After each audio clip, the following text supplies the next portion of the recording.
తండ్రి కుమార పరిశుద్ధాత్మ త్రియేక దేవునికి మహిమ కలుగును గాక. ప్రత్యేకంగా ఈ ఉదయకాల సమయంలో మీ అందరికీ ప్రభువైన యేసుక్రీస్తు నామములో ఉదయకాల శుభములు వందనాలు తెలియజేస్తున్నాను. మీ ముందుకు ఈ రీతిగా రావడం దేవుని కృప. ఈ దినం ఒక అంశంతో మీ ముందుకు వచ్చి దేవునికి నామాన్ని ఘనపరచడానికి ఇష్టపడుతున్నాను. మానుకో మానుకో మానుకో. ఏమిటి మానుకోవాలి? మానుకో, అలాగనే ఆనుకో. ఏ విషయం ఏం మానుకోవాలి, ఎవరిపై ఆనుకోవాలి? ఈ దినాల్లో మనం చూస్తే మానుకోవలసిన విషయాలు ఎన్నో ఉన్నాయి. కానీ పరిశుద్ధ లేఖన గ్రంథంలో నుండి కొన్ని విషయాలు మీకు జ్ఞాపకం చేయాలని ఆశపడుతున్నాను. మానుకో. ఓ దేవుని బిడ్డ, నీ జీవితంలో అద్భుతాలు జరగాలంటే, ఆశీర్వదకరంగా ఉండాలంటే, నీ జీవితంలో బలమైన కార్యములు జరిగించబడాలంటే నువ్వు ఖచ్చితంగా నీ జీవితంలో కొన్నిటిని మానుకోవలసిన పరిస్థితి ఉంది. ఏమిటి మానుకోవాలో దేవునికి లేఖనం సెలవిస్తుంది. యెషయా గ్రంథం 55వ అధ్యాయము 7వ వచనములో దేవునికి లేఖనం సెలవిస్తుంది, చెడు మానుకో అంటున్నాడు. మనము చెడు అనేది మానుకోకపోతే, మన జీవితంలో చెడును విడవకపోతే, చెడు మార్గం మానుకోకపోతే ఆశీర్వదకరంగా ఉండలేం. అందుకనే భక్తుని మరి దేవుని దాసుడు ప్రవక్త యెషయా గ్రంథంలో చెబుతున్న మాట ప్రకారంగా మొట్టమొదటి విషయం నంబర్ 1, మన జీవితంలో చెడును మానుకోవాలి. చెడును మానుకున్న తర్వాతనే దేవుడు నీ జీవితంలో అద్భుతమైన కార్యం దేవుడు జరిగించబోతున్నాడు. ఎప్పుడైతే నువ్వు చెడును విడిచిపెడతావో, చెడును మానుకుంటావో, చెడు మార్గాన్ని నువ్వు వదులుకుంటావో, అప్పుడు నీ జీవితంలో అద్భుతమైన కార్యాన్ని ప్రభు జరిగించబోతున్నాడు. కాబట్టి మన యొక్క జీవితంలో మానుకోవాల్సిన 7 విషయాల నంబర్ 1 విషయం చెడు అనేది మానుకోవాలి. యెషయా గ్రంథం 55వ అధ్యాయం 7వ వచనం ప్రకారంగా మనం చెడును మానుకోగలిగితే ఆ దేవుడు మనల్ని దర్శించి బలమైన కార్యములు జరిగించబోతున్నాడు. రెండవదిగా కీర్తన గ్రంథం 37వ అధ్యాయం 8వ వచనం ప్రకారంగా చెడును మానుకున్న మనము కోపమును కూడా మానుకో అని దేవునికి లేఖనం సెలవిస్తుంది. చెడును మానుకోవలసినటువంటి పరిస్థితుల్లో మనం ఉన్నప్పుడు ఆ చెడుతో పాటు కోపాన్ని కూడా మానుకోవాలి.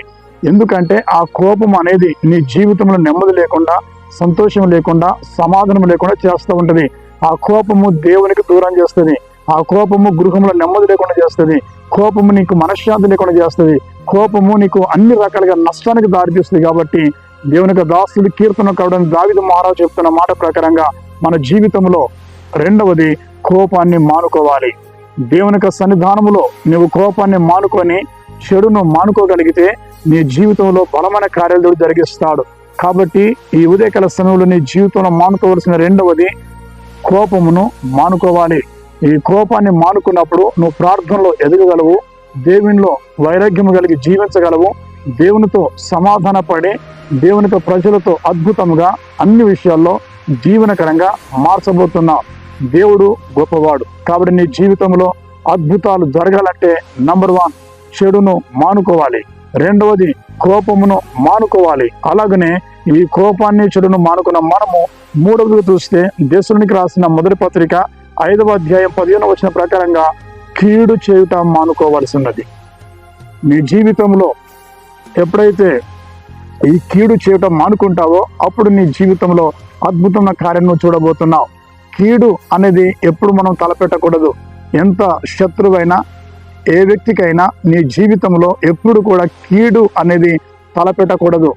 నీ ఎదుట ఉన్న వ్యక్తిని నీ మేలు కోరాలి కానీ కీడును కోరకూడదు. వారి జీవితంలో నువ్వు ఆశీర్వాదాన్ని కోరాలి కానీ శాపాన్ని కోరకూడదు. నీ జీవితంలో మానుకోవలసింది నంబర్ 1 దేవునికి వాక్యం చెప్పినట్టుగా చెడు మానుకో, రెండవది కోపమును మానుకో, మూడవది కీడు మానుకో అని దేవునికి లేఖనం ద్వారా మనం హెచ్చరించబడుతున్నాం. మూడవదిగా సామెతల గ్రంథం 16వ అధ్యాయము 18వ వచన ప్రకారంగా సొలొమోను జ్ఞాని చెబుతున్న మాట, నీ జీవితంలో గర్వమును మానుకోవలసినది. ఈ గర్వంతో నువ్వు ఉండగలిగినప్పుడు, గర్వము నీ జీవితంలో ప్రవేశించినప్పుడు ఆ గర్వం అనేది నీ పతనానికి దారితీస్తుంది. ఈ గర్వము నిన్ను అనేకుల ముందు తలదించుకునేటట్టు చేస్తుంది. గర్వము త్రోసివేస్తుంది. గర్వము పడగొడుతుంది. గర్వం నీ జీవితంలో నష్టానికి దారితీస్తుంది. కాబట్టి దేవునికి వాక్యం చెబుతున్న మాట, నీ జీవితంలో గర్వమును మానుకోవలసి ఉన్నది.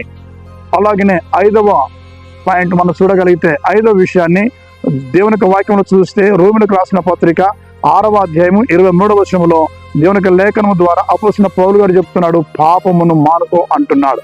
పాపం వల్ల వచ్చే జీవితము మరణము కాబట్టి దేవుని యొక్క బిడలుగా మన జీవితంలో మానుకోవలసింది పాపం. ఈ పాపమును బట్టి ఆదాము అవ్వ దేవునికి వ్యతిరేకంగా పాపం చేసినందువల్ల, దేవునికి లోబడినందువల్ల, తినొద్దు అన్న పండు తిన్నందువల్ల వారు ఏదైనా తోట నుండి గెంటి వేయబడ్డారు. కాబట్టి నీ జీవితంలో దేవుని యొక్క సన్నిధిలో నీవు ఎప్పుడు కూడా పాపం లేని వ్యక్తిగా, పాపాన్ని మానుకునే వ్యక్తిగా ఉండి పరిశుద్ధమైన జీవితాన్ని జీవించగలిగితే ఆ పరిశుద్ధుడైన దేవుడు నీ జీవితంలో గొప్ప కార్యాన్ని జరిగించబోతున్నాడు.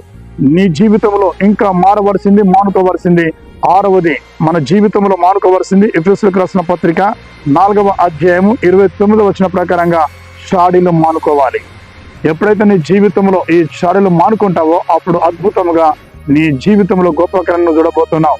మన బ్రతుకులో ఎప్పుడు కూడా నంబర్ 1 చెడు మానుకోవాలి, 2వది కోపమును మానుకోవాలి, 3వది కీడు మానుకోవాలి, 4వది గర్వమును మానుకోవాలి, 5వది పాపమును మానుకోవాలి, 6వది షాడ్లు చెప్పడం మానుకోవాలి, 7వది పేతురు రాసిన మొదటి పత్రిక 3:9 ప్రకారంగా దూషణలు మానుకోవాలి. మానుకొని దేవునిపై ఆధారపడి దేవునిపై ఆనుకోగలిగితే నీవు నీ జీవితంలో ఆశీర్వాదకరంగా ఉండబోతున్నావు. మానుకో ఆ తర్వాత దేవునిపై ఆనుకో. ఎప్పుడైతే నువ్వు ఆనుకుంటావో ఆ దేవుడు నిన్ను దీవించి ఆశీర్వదించి బహుబలంగా వాడుకోపోతున్నాడు. దేవుడు మిమ్మల్ని దీవించును గాక. Praise the lord.